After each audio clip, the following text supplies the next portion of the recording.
दोस्तों, मुख्यमंत्री डॉक्टर मोहन यादव दिल्ली में जाकर ज्योतिरादित्य सिंधिया से मिले। कई बार ज्योतिरादित्य सिंधिया मध्य प्रदेश भी आए, लेकिन मध्य प्रदेश में कभी प्रदेश के मुखिया को समय नहीं मिला या वैसी ट्यूनिंग नहीं बैठ पाई, शायद इसलिए नहीं मिल पाए होंगे। लेकिन ज्योतिरादित्य सिंधिया से मिलने का कारण क्या था?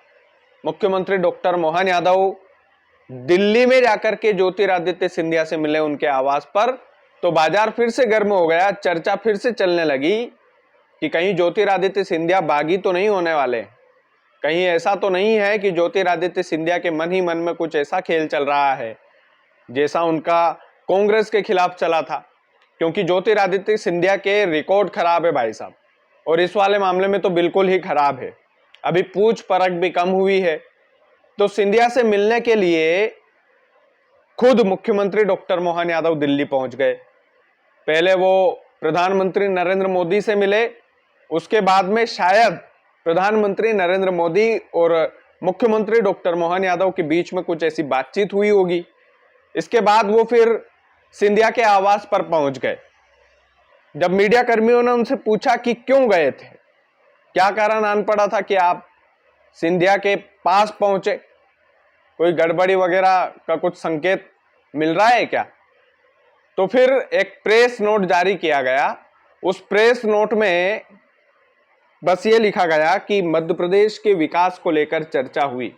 ये नेताओं का पुराना स्टाइल है कि विकास को लेकर आज ज्योतिरादित्य सिंधिया जी से चर्चा हुई, विकास को लेकर आज शिवराज सिंह चौहान जी से चर्चा हुई, विकास को लेकर आज प्रधानमंत्री नरेंद्र मोदी से मुलाकात हुई।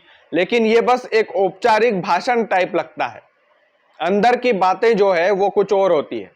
ज्योतिरादित्य सिंधिया से मिलने का जो मुख्य कारण है वो कुछ सूत्रों के हवाले से ये भी बताया जा रहा है कि अभी गुना और शिवपुरी में सब कुछ ठीक नहीं चल रहा है।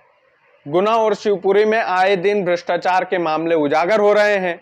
और यही नहीं, गुना और शिवपुरी के जो नए नवेले भाजपाई हैं उनके बीच भी कुछ ठीक ठाक बन नहीं रही है, उनकी ट्यूनिंग बैठ नहीं रही है। और इसको लेकर के ज्योतिरादित्य सिंधिया को ही सीधे तौर पर या इनडायरेक्ट तरीके से भारतीय जनता पार्टी दोषी ठहराएगी आने वाले भविष्य में। यदि गुना और शिवपुरी वाले इलाके में, ग्वालियर वाले इलाके में, चंबल वाले इलाके में यदि भारतीय जनता पार्टी को नुकसान होता है तो फिर सिंधिया को पार्टी में रखने का फायदा क्या? ज्योतिरादित्य सिंधिया को यदि पार्टी में रखा गया है तो केवल और केवल इस वजह से रखा गया है कि ज्योतिरादित्य सिंधिया चंबल वाले क्षेत्र के शेर हैं और भारतीय जनता पार्टी को वो अच्छा खासा मार्जिन दिला करके चुनाव में लेकर के आते हैं। और इसी वजह से वो केंद्रीय मंत्री भी है। पहले उड्डयन मंत्री थे, अब थोड़ा सा पद छीन करके वो टेलीफोन वाले मंत्री बना दिए गए हैं। तो कहीं ना कहीं उनका डिमोशन हुआ है, प्रमोशन होना था लेकिन डिमोशन हुआ है। तो ज्योतिरादित्य सिंधिया को लेकर कई सारी बातें भी होती रहती है। जैसे उपचुनाव हारे थे, बुधनी का उपचुनाव जब हुआ था तब उनकी काफी चर्चा हुई थी। और चर्चा ये भी हुई थी कि वो रामनिवास रावत के प्रचार प्रसार करने क्यों नहीं गए थे। रामनिवास रावत वाला इलाका तो उन्हीं का है और ज्योतिरादित्य सिंधिया प्रचार करने नहीं गए। इसी वजह से वहां पर जो है उनको उपचुनाव से हाथ धोना पड़ा। मंत्री पद था लेकिन विधायकी से भी हाथ धोना पड़ गया। उसके बाद में मीडिया वाले लगातार सवाल करते रहे कि सिंधिया को क्यों नहीं भेजा, सिंधिया को प्रचार के लिए क्यों नहीं भेजा आप लोगों ने। तो भाजपाइयों ने कहा कि नहीं, हमने तो ज्योतिरादित्य सिंधिया साहब से कहा था कि आप रामनिवास रावत जी के प्रचार प्रसार में जाइए, लेकिन उन्होंने जो है इनकार कर दिया।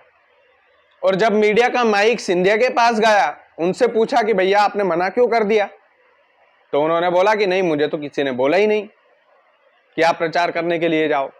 तो ये दो तरफा बात हो गई। तो ऐसे सिंधिया लगातार जो है सुर्खियों में आते रहते हैं।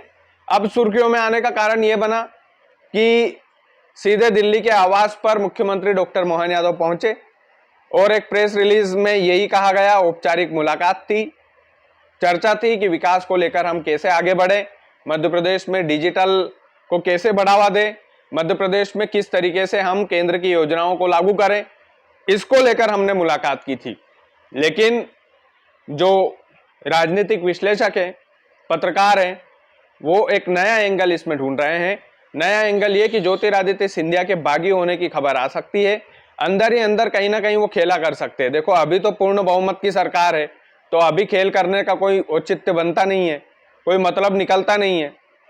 तो ऐसा हो सकता है भैया कि आने वाले समय में चीजें गड़बड़ हो सकती है।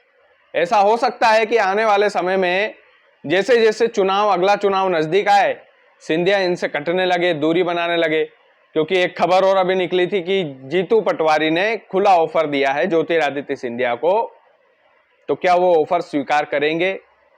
क्या वो अंदर वाली जो खबर है वो बाहर आएगी किसी दिन? तो ऐसे कई सारे कयास जो है सिंधिया को लेकर लगाए जा सकते हैं और लगाए जाते भी हैं। लेकिन क्या ज्योतिरादित्य सिंधिया सच में बागी हो जाएंगे?